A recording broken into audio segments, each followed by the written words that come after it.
ગુટકા મસાલાના કારણે જો તમારું મોં ન ખુલતું હોય તો આ જરૂર જોજો।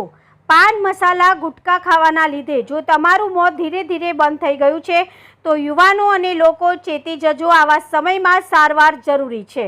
ઓરલ કેન્સરની ઓળખ કરવી જરૂરી છે। જે પ્રકારે ભારત અને ખાસ કરીને ગુજરાતમાં પાન મસાલા ખાવાનું જે ચલણ યુવાનો અને અન્ય લોકોમાં જોવા મળી રહ્યું છે, જે હાલ ચિંતાનો વિષય બનતો જઈ રહ્યો છે।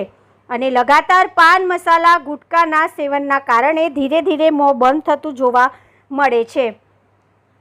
જમવાના સમયે મોઢામાં બળતરા થાય, મોઢામાં વારંવાર ચાંદા પડે, જેના લીધે ઓરલ કેન્સર થવાની સંભાવનાઓ વધતી જતી હોય છે। ત્યારે અમદાવાદમાં doctor Agravat wellness centre Thaltej ખાતે આવેલા પિતા પુત્રની જોડીએ એટલે કે ડૉક્ટર ભરત અગ્રવાત અને પુત્ર કર્તવ્ય અગ્રવાત આ બંધ મોઢાને ખોલવાનું, મોઢાના કેન્સરને રોકવાનું અને તદ્દન સરળ પદ્ધતિ દ્વારા એટલે કે OLI થેરેપી અને OCPR પ્રોગ્રામ દ્વારા સર્જરી વગર આવા દર્દીઓને સ્વસ્થ કરવાનું ભગીરથ કાર્ય કરી રહ્યા છે, જેઓનો ધ્યેય છે માત્ર દર્દીને નહીં બચાવતા પરંતુ આખા પરિવારનું ભવિષ્ય બચાવવાનું। શું છે આ OLI થેરેપી અને OCPR પ્રોગ્રામ? કેવી રીતે થાય છે આ થેરેપી? કેવી રીતે થાય છે આ સર્જરી વગર સારવારે? જેની રજે રજની તમામ માહિતી આ બંને ડૉક્ટર્સ દ્વારા આપવામાં આવી હતી, જેથી આવનારા સમયમાં લોકો અને યુવાનો આ બાબતે સાવચેત બને। જે લોકો શિકાર બન્યા હોય તે સારવાર મેળવી શકે।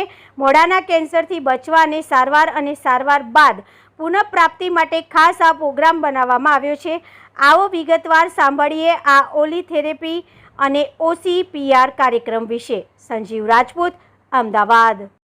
હેલો, હું ડોક્ટર કર્તવ્ય અગ્રવાત, ટોબેકો સેશન એક્સપર્ટ। ઓલી થેરાપી એક નોન સર્જિકલ પ્રોસિજર છે જેને OSMF હોય, એક માઉથ ઓપનિંગ કે મોઢું ઓછું ખુલતું હોય એના માટે આ માઉથ ઓપનિંગ। ઓલી થેરાપી કોને લાભ થાય? જે પાન મસાલા ગુટકા ખાતા હોય જેમને એના લીધે OSMF થાય, જેનું મોઢું ઓછું ખુલતું હોય એને આ લાભ થાય। ઓલી થેરાપી એક નોન સર્જિકલ પેનલેસ પ્રોસિજર છે। જ્યારે પણ પેશન્ટ આવે એમનું પહેલા ડાયગ્નોસિસ થાય, એના પછી એમને ઓલી થેરાપી પરફોર્મ કરવામાં આવે। જ્યારે એમાં લેઝર થેરાપી હોય, પછી ઇન્જેક્શન નાખવામાં અને એમને માઉથ ઓપનિંગ એક્સરસાઇઝીસ કરવામાં આવે with the exercises of tongue, કેમ કે જીભ હોય એ પણ જકડાયેલી હોય અને માઉથ ઓપનિંગ એક્સરસાઇઝીસ કરવામાં આવે। આ એક નોન સર્જિકલ પેનલેસ પ્રોસિજર છે અને જ્યારે પણ પેશન્ટ આવે ત્યારે એમને 30 મિનિટ્સની પ્રોસિજર હોય એ એમનું પછી બધું રૂટીન કન્ટિન્યુ કરી શકે છે। જ્યારે પણ સેશનમાં જેને પણ 2 to 3 ફિંગર્સ હોય એમને 4 to 6 સેશન્સ આવે અને જેને 2 ફિંગર અબવ હોય એમને 2 to 3 સેશન્સ આવતા હોય છે।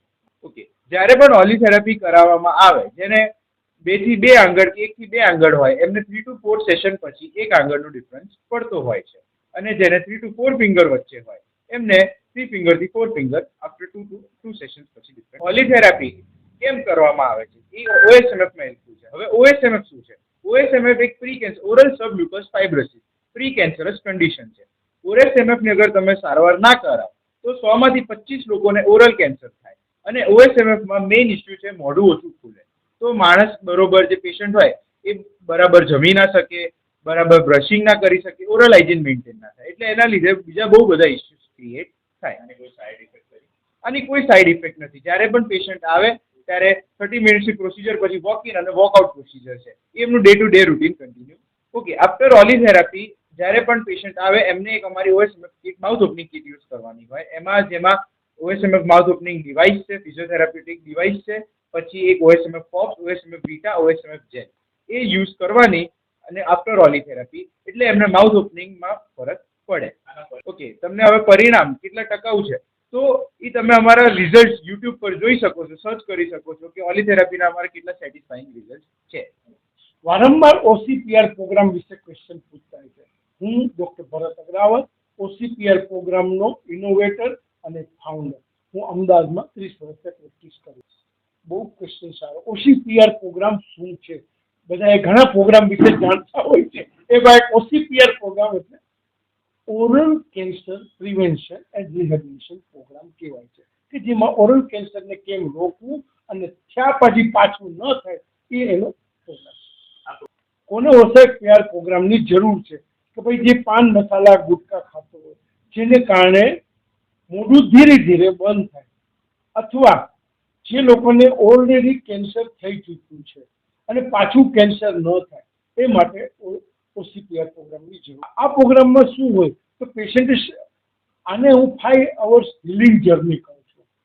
5 hours હિલિંગ જર્ની, જેમ આપણે ગાડી કેમ સર્વિસમાં મૂકી આવીએ તો 5,000 કિલોમીટર ચાલી ગઈ સર્વિસ, એ રીતે સવારે પેશન્ટ 9 વાગે આવી જવાનું. અમે ઓરલ કેન્સર એનું સ્ક્રીનિંગ કરીએ છીએ, એનું આખું બધું ડેટા કલેક્ટ કરીએ છીએ, એનું પ્રોગ્નોસિસ કરીએ, અને કેટલું મોઢું OSMF થી બંધ થયું છે, કેટલું ખુલ્લું, અને એને આખો રિહેબિલિટેશનનો ચાર્ટ, પછી mouth opening yoga, mouth opening કઈ રીતના કરવું જોઈએ, એ બધું ઘરે મેન્ટેન કેમ કરવું, એ બધું ગાઈડલાઈન આપતા હોય છે. ટોટલી 5 કલાકનો પ્રોગ્રામ હોય છે. સૌથી વધારે વિશ્વમાં ઓરલ કેન્સર ઇન્ડિયામાં, એમાં ગુજરાતમાં છે. એ થવાનું રીઝન એક જ છે, પાન મસાલા ગુટખા ખાવાનું. બીજું રીઝન છે ઓરલ હાઇજીન મેન્ટેન ન કરો.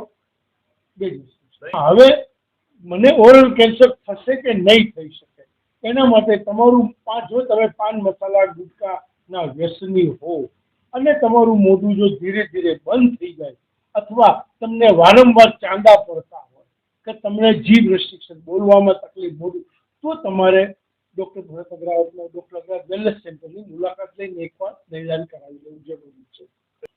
ઓરલ કેન્સર રોકવા માટે ઘરે તમારે OSMF માઉથ ઓપનિંગ કિટ, એટલે કે જો તમારું 2 આંગળ ઉપર મોઢું ખુલતું હોય તો OSMF કિટથી તમે કરી શકો. જો તમારું 1 આંગળની નીચે, એટલે કે 0 ફિંગર માઉથ ઓપનિંગ હોય, તો તમારે અહીંયા ડૉક્ટર અગ્રવાલ વેલનેસ સેન્ટર ઉપર આવી અને OCPR પ્રોગ્રામ 1 દિવસનો લેવો જોઈએ. ખાસ કરીને મારું એક જ કહેવાનું છે કે આપણું જો મોઢું ધીરે ધીરે બંધ થતું હોય વ્યસનોને કારણે, તો જે કંઈ બેડ હેબિટ છે છોડી દેવી જોઈએ, અને માઉથ બંધ મોઢું ખોલો અને ઓરલ કેન્સર